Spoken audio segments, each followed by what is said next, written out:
Sweet dreams are made of this. Who am I to disagree? I travel the world and the seven seas. Everybody's looking for something. Some of them want to. Bueno. Aquí estamos. Vamos a iniciar con el siguiente tema para el grado 11.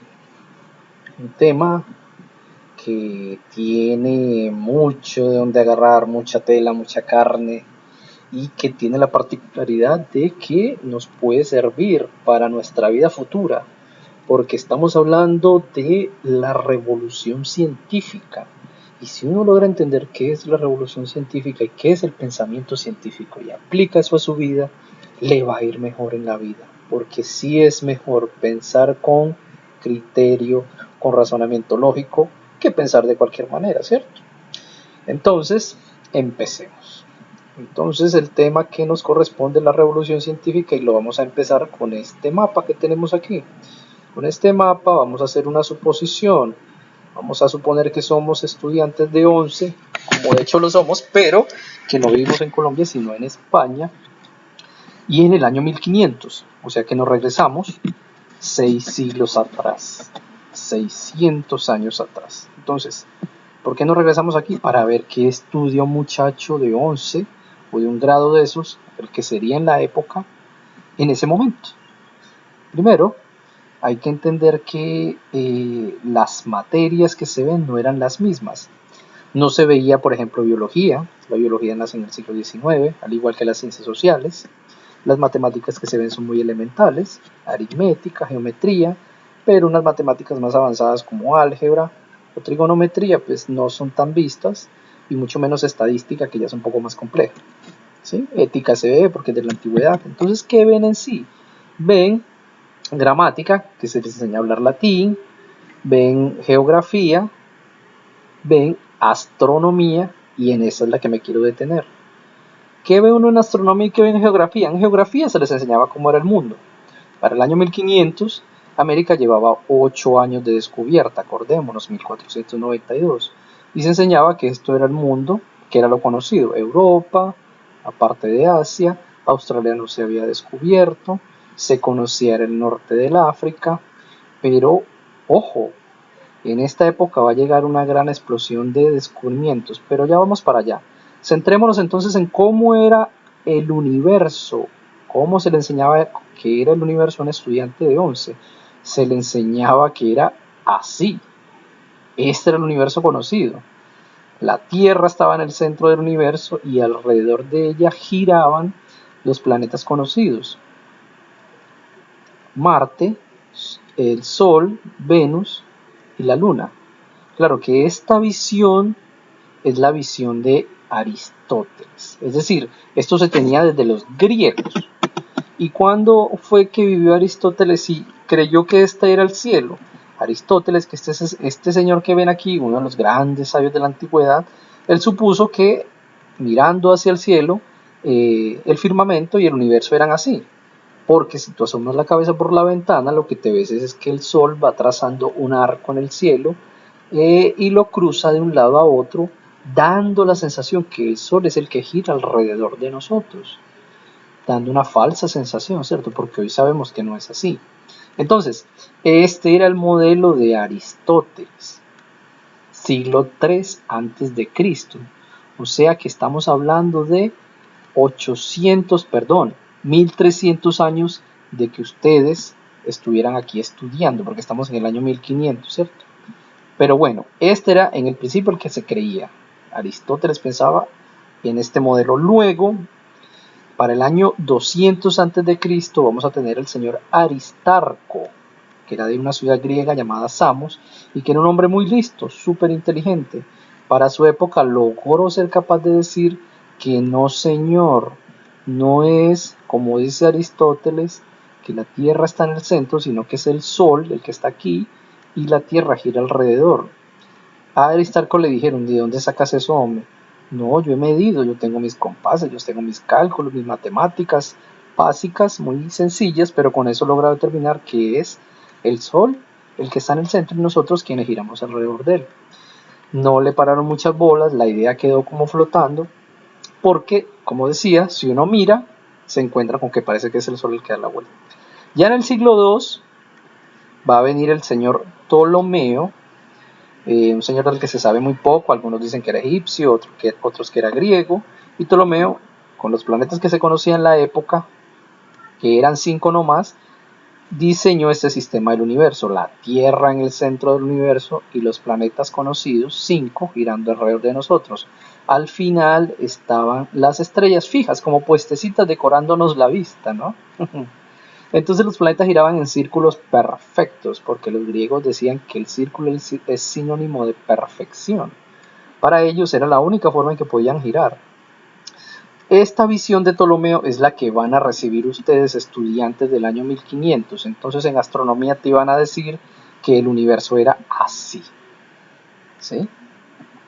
Porque lo dijo Ptolomeo y Aristóteles ya lo había dicho a su manera, con los poquitos planetas que él conocía en su época. Pero entonces, ¿cómo es en sí? Vamos a tener que llegan unos tipos brillantes, con una inteligencia abrumadora, y que ellos son los que van a dar una nueva idea de cómo es el mundo, de cómo están los planetas allá ubicados, de cómo es que se mueven. Y esta gente en conjunto es la que va a constituir eso que vamos a llamar revolución científica, porque todas estas mentes unidas van a dar nacimiento a la ciencia moderna, a lo que hoy conocemos como ciencia, y nos van a decir dónde es que está la Tierra ubicada y qué gira alrededor de qué. El primero de estos grandes sabios es el señor Copérnico. ¿Sí?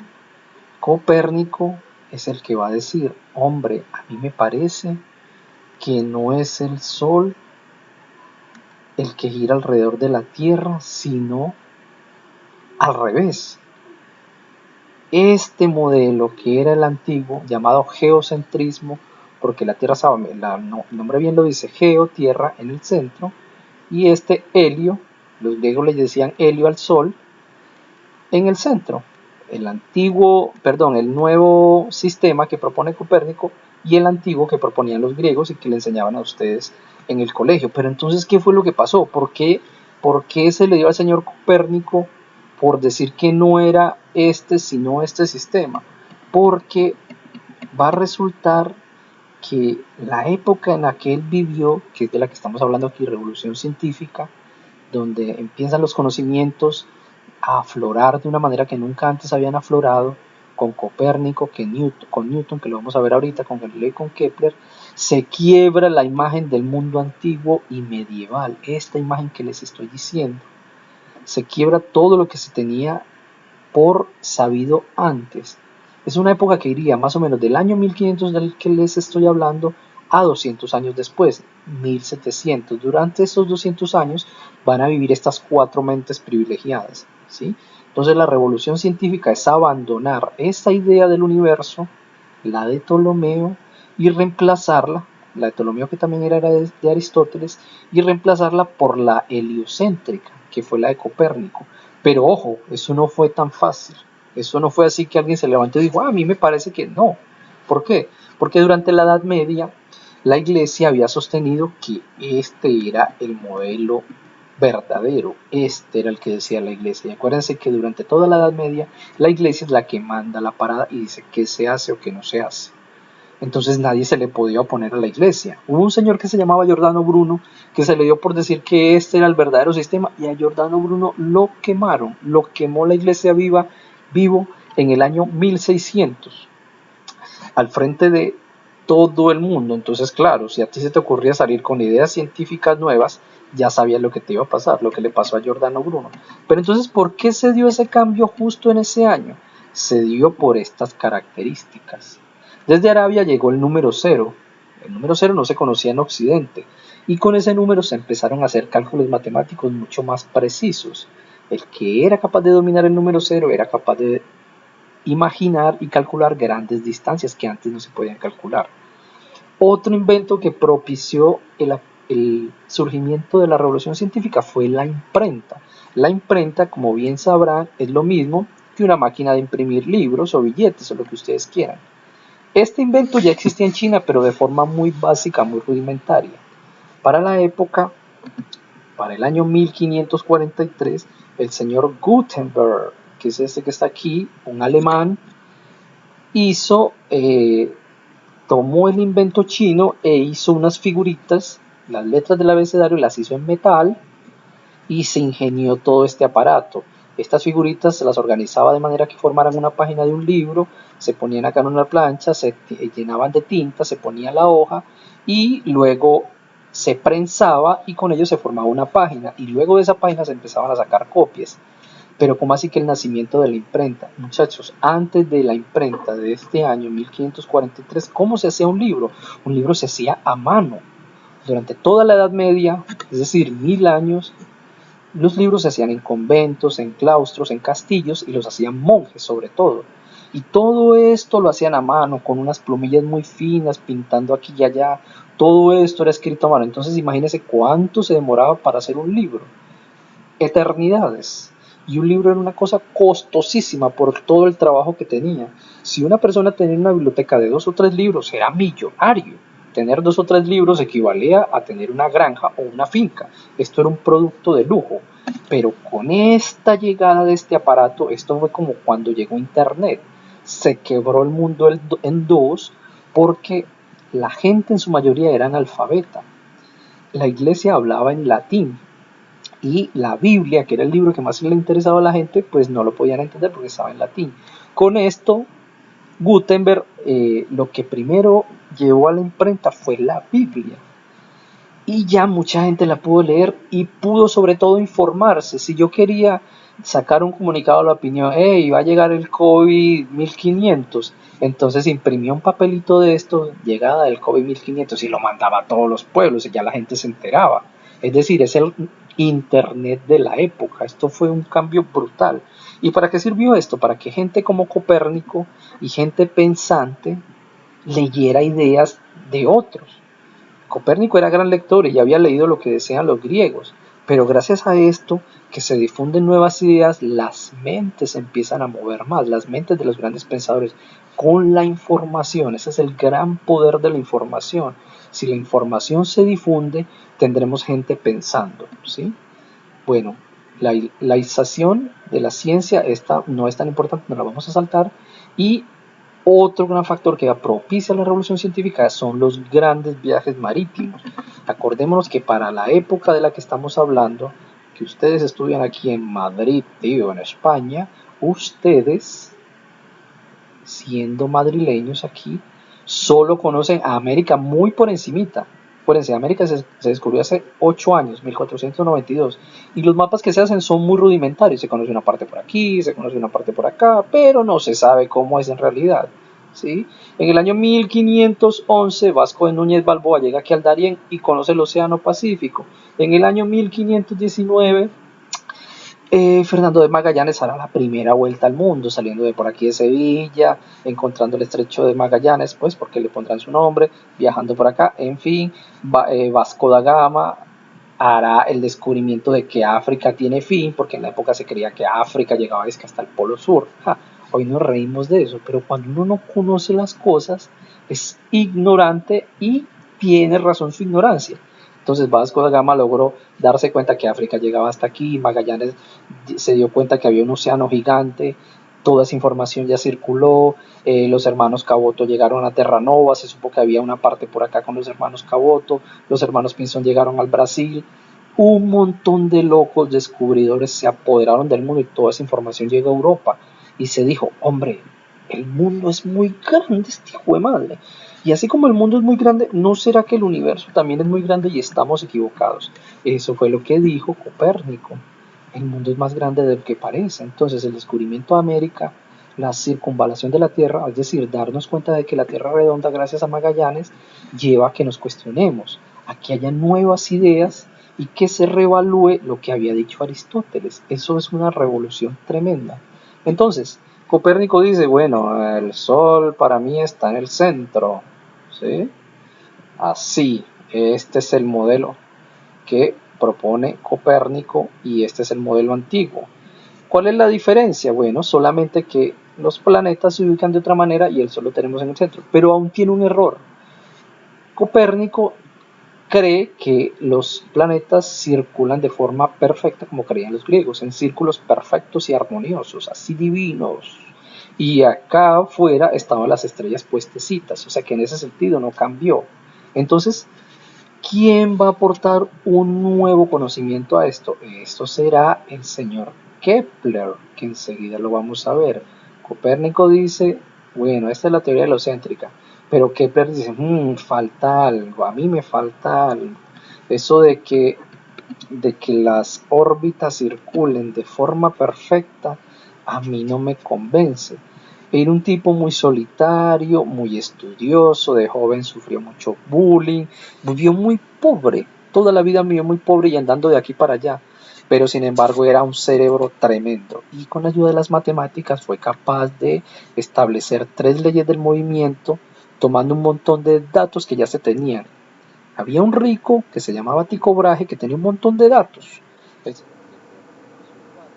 del cielo, es decir, de estar observando el cielo con un telescopio y con las matemáticas los interpretó. ¿Y qué dijo Kepler? Hermano, ya me di cuenta qué es lo que pasa.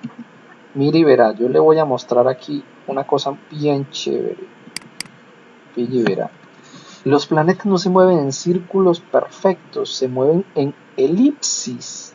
¿Qué es una elipsis? Es un círculo alargado y en el cual el Sol está en una esquina, vamos a llamarlo en un lado, no en el centro. Y va a llegar un momento en que el planeta está muy cerca del Sol y otro en el que está muy lejos. Esto es una elipsis y hoy sabemos que así es que se mueven los planetas gracias al señor Kepler.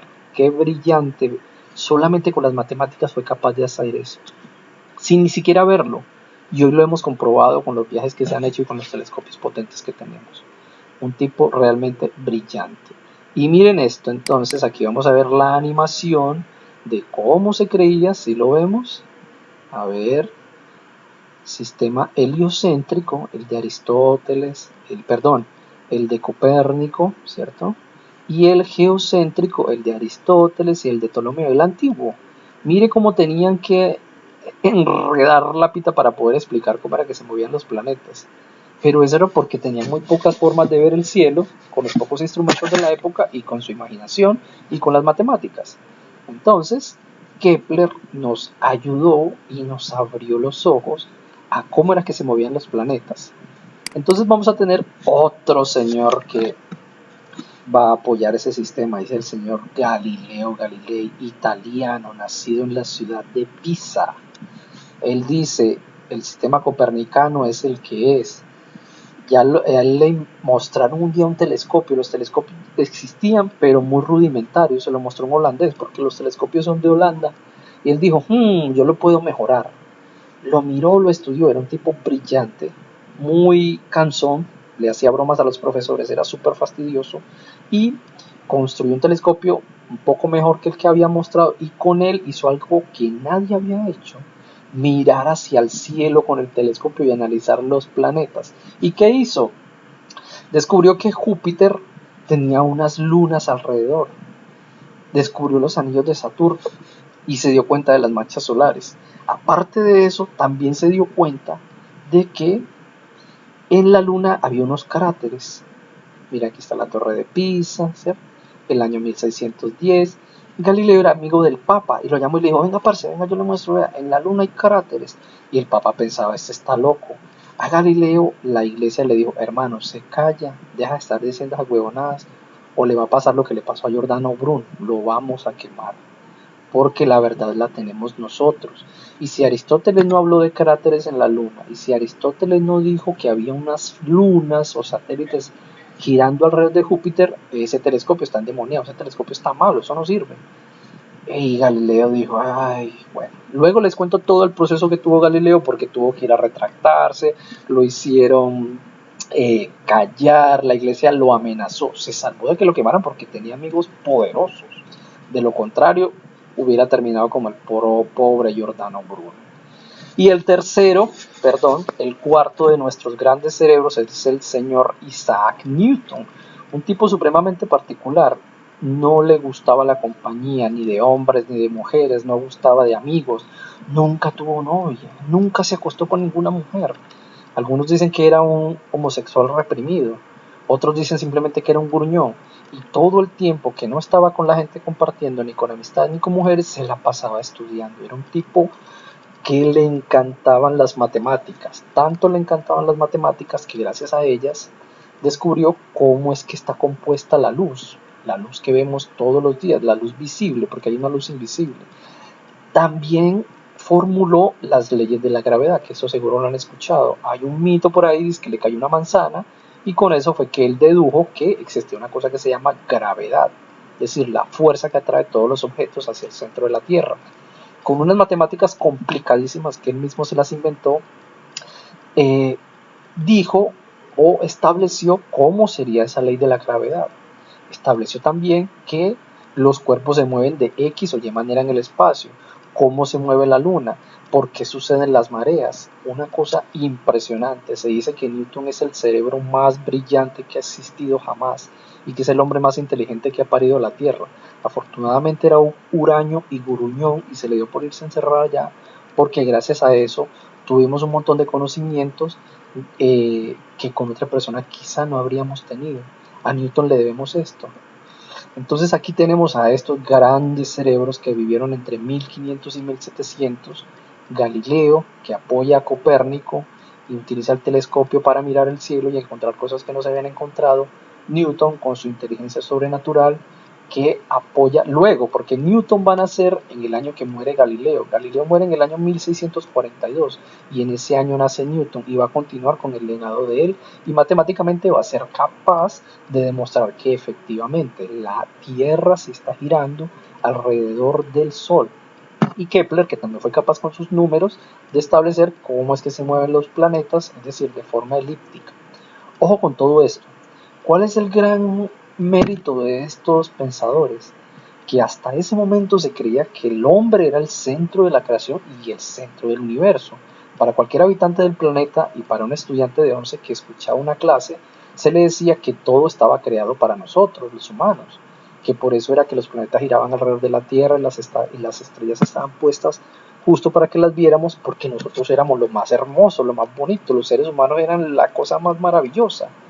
Y con estos señores y esa nueva visión del mundo, el ser humano quedó destronado, quedó como un bichito más en el inmenso universo. Y ya no nos podemos ver como esa criatura especial después de los descubrimientos de estos señores. Después de eso somos un planeta más, entre tantos y tantos planetas, entre tantas y tantas civilizaciones. Así que eso es lo que se llama, muchachos, un paradigma. Había un paradigma que era el de Ptolomeo. Paradigma es una forma de ver el mundo o una forma de entender el conocimiento. Esto era un paradigma. Y luego habrá un nuevo paradigma, un nuevo conocimiento, una nueva forma de entender el mundo gracias a estos señores. En el antiguo conocimiento, esto se sustentaba simplemente por lo que se miraba en el cielo. En el nuevo conocimiento se hacen experimentos. Ese va a ser el nacimiento de la ciencia y lo que vamos a ver en el próximo capítulo de esta serie, que ya está muy larga, así que hay que parar aquí, mis amigos, y luego continuamos. Un feliz día.